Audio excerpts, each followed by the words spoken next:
జూదం ఆడడం ప్రారంభించగానే మనిషిలో ఒక తమకం ఏర్పడుతుంది. ఏమిటా తమకము అంటే, ఇక్కడ నేను ఏది పోగొట్టుకున్నానో దానిని మళ్ళీ ఇక్కడే పొందగలను అన్న భావన ఏర్పడుతుంది. సాధారణంగా నిశ్శబ్దంగా ఇంట్లో ఉన్నటువంటి సమస్తము వెళ్ళిపోతాయి.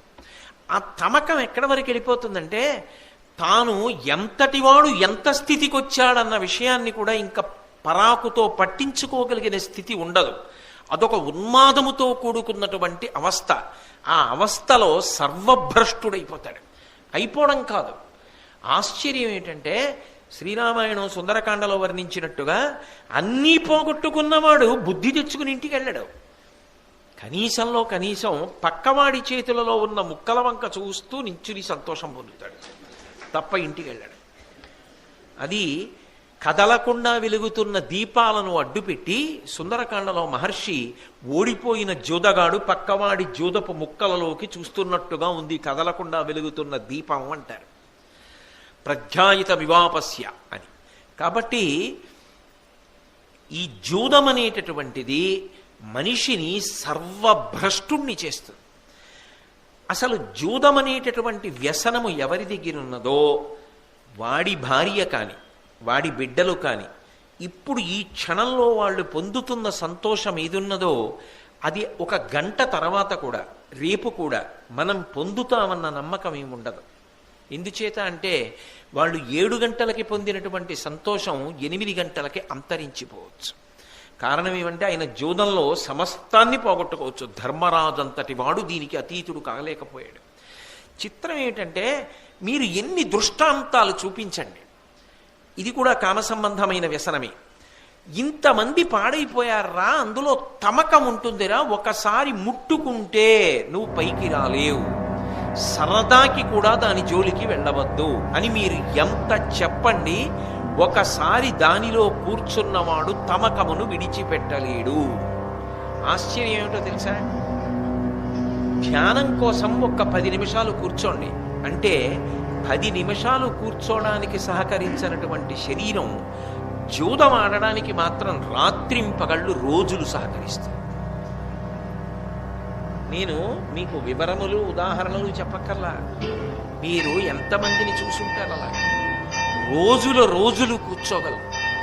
అటువంటి స్థితి నుంచి విడివడి ఎవరైనా మళ్ళీ బయటికి వస్తే అది కేవలము భగవదనుగ్రహంతో పొందిన పునర్జన్మ.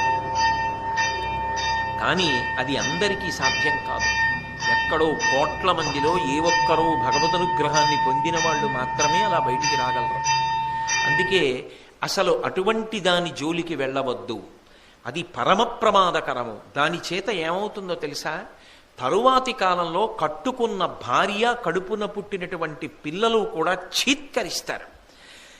అసలు లోకంలో నమ్మేవాడు ఉండడు. 5 రూపాయలు ఇవ్వడానికి కూడా ఎవడు నమ్మడు. వీడికి ఇస్తే మళ్ళీ వ్యసనానికి పోతాడు రా అంటారు. కాబట్టి అది పరమ ప్రమాదకరము సుమా, దాని జోలికి వెళ్ళవద్దు. దీనికి పరిష్కారం ఏమిటో తెలుసా? భంజనం ఒక్కటే. భంజనము అన్న మాటకు అర్థం ఏంటంటే మూలంతో కలిపి సర్వనాశనం చెయ్యాలంతే.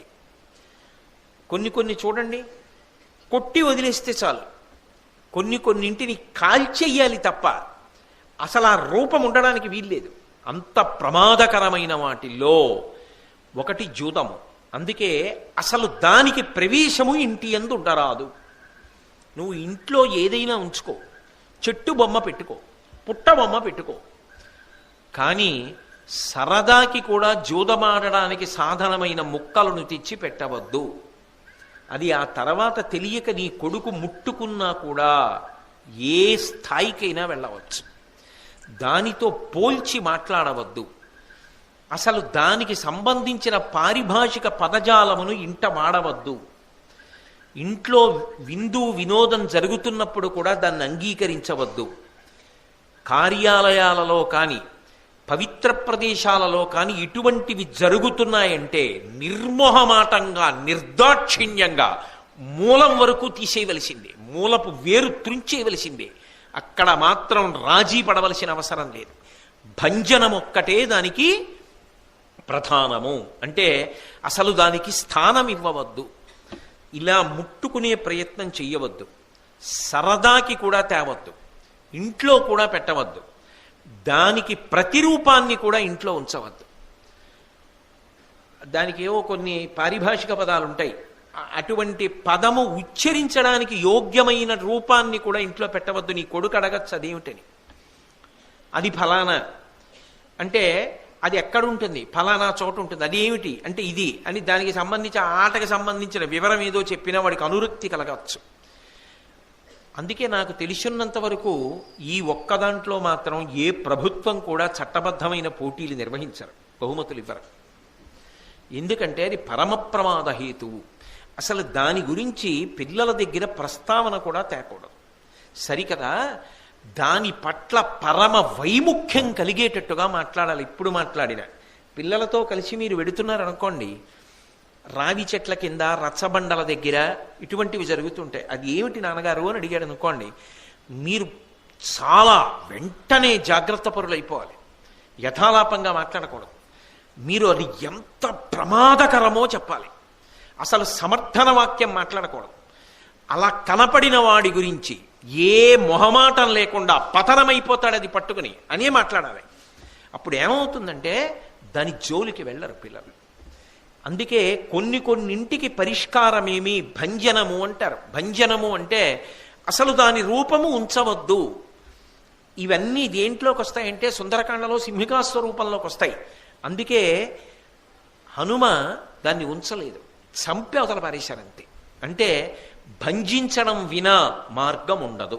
అటువంటి వాటిలో జూదం ఒకటి, అది కూడా కామ సంబంధమే. ఇంతకన్నా అసలు నేను దాని గురించి ప్రసంగం చెయ్యను. ఇక పానంబు, భగవంతుడు పరమాద్భుతమైనటువంటి శరీరాన్ని ఇచ్చాడు. ఇందులో గ్రహణ శక్తినిచ్చాడు. ఎవరి స్థాయిలో వాళ్ళు ఏ విషయాన్నైనా పట్టుకోగలరు. ఒకడు ఒక్కసారి వింటే పట్టుకుంటాడు, ఒకడు 2 సార్లు వింటే పట్టుకుంటాడు, ఒకడు 5 సార్లు వింటే పట్టుకుంటాడు, ఒకడు 10 మాటలు వింటే పట్టుకుంటాడు, ఒకడు బాగా జ్ఞాపకం తెచ్చుకుంటూ ఉంటే గుర్తుంటుంది, ఒకడికి ప్రయత్నం లేకుండా అనుకున్నప్పుడు జ్ఞాపకానికి వచ్చేస్తుంది.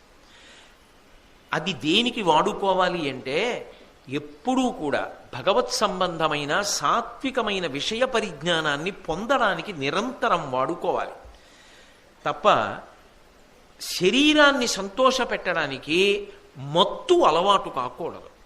మత్తుగా ఉండడం చేత, ఇంద్రియములను మత్తెక్కించడం చేత సంతోషపడే ప్రయత్నము చెయ్యరాదు. మద్యపానం చేయడం వల్ల ఏమవుతుంది అంటే శరీరమునకు ఒక రకమైన మత్తు ఆవహిస్తుంది. ఆ మత్తు ఉన్మాదమైపోయింది అనుకోండి, ఒక పంది మురుగుడు గుంటలో ఎలా పడిపోతుందో అలా పడిపోవడానికి కూడా వెనుకాడడు. ఒక కుక్క భూమి మీద ఎలా పొరలాడుతుందో అలా పొరలాడడానికి కూడా వెనకాడడు. తనని కట్టుకున్న ఇల్లాలు అని కూడా చూడకుండా హింస చెయ్యగలడు.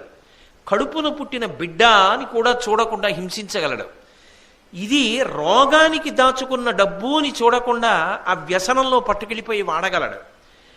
అదంటూ మొదలవ్వాలి. కానీ ఆ తర్వాత సర్వభ్రష్టత్వానికి ఎంత దూరం వెళ్ళాలో అన్నిటికీ కావలసినంత వ్యవస్థ అందులో ఉంటుంది. అది కేవలం మత్తు కాదు. ఆ మత్తు ఆ తర్వాత ఎన్ని తప్పు పనులైనా చేయించేస్తుంది.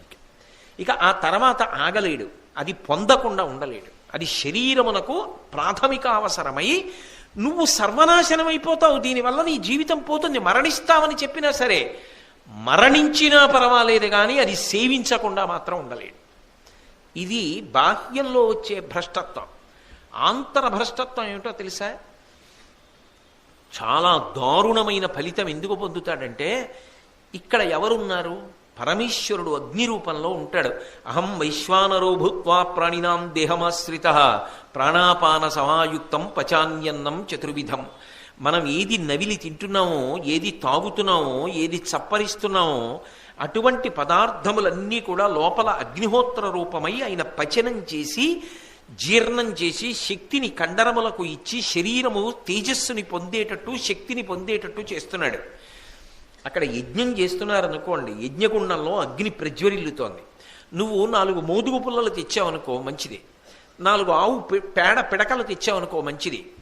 నువ్వు ఆవు నెయ్యి తీసుకొచ్చి ఇచ్చావనుకో మంచిదే, నువ్వు ఏమీ ఇవ్వలేదు, ప్రదక్షిణం చేసి నమస్కారం చేసావనుకో మంచిది.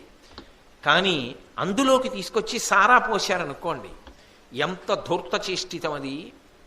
ఇక్కడ యజ్ఞపురుషుడు అగ్నిహోత్రమై వెలుగుతున్నాడు. వెలుగుతున్నప్పుడు ఇందులోంచి లోపలికి సారా పోశాడనుకోండి, వీడేదో ఒక రోజున శరీరం విడిచిపెడతాడుగా, ఎప్పటికీ చిరంజీవిగా ఉండిపోడుగా.